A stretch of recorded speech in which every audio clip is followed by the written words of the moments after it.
Je suis un passionné de Disney et de ses parcs. C'est une phrase qui n'est pas toujours facile à dire, n'est-ce pas ?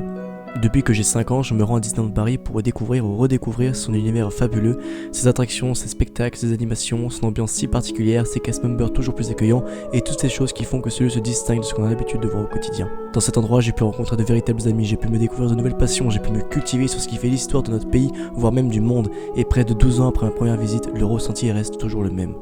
Disneyland Paris me rend heureux. Les passionnés Disney, nous sommes souvent vus comme des gamins qui ne veulent pas quitter leur monde de fantaisie, comme des enfants qui n'ont aucune envie de voir la réalité en face, ou comme des personnes simplement différentes de tout le monde. On nous reproche de nous y rendre trop régulièrement, de nous renseigner sur l'actualité des parcs, ou même de simplement vouloir profiter au maximum de ce lieu si singulier, si différent. La vérité, c'est que si nous nous rendons aussi régulièrement à Disneyland Paris, ce n'est pas pour fuir la réalité, c'est pour la voir différemment.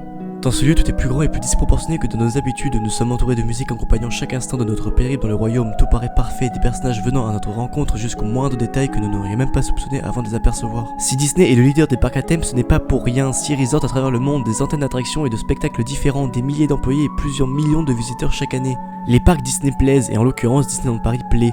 Pourquoi devrions-nous donc arrêter de nous y rendre si c'est seulement pour pouvoir rentrer dans la même case que tout le monde ? Mes camarades vidéastes et blogueurs l'ont prouvé et on est capable de faire de grandes choses avec un endroit comme celui-ci. Il aide à développer l'imagination, il dessert l'héritage de Walt et promet du rêve aux générations futures qui pourront découvrir ce que nous avons découvert dans notre enfance qui perdure encore aujourd'hui. Et avec tout ça, on voit la communauté de passionnés Disney s'agrandir. Oui, Disneyland Paris est devenu un luxe et oui, il est de plus en plus difficile de s'y retrouver tant les changements sont nombreux avec le temps. Cependant, rien ne justifie cette image que renvoie notre passion.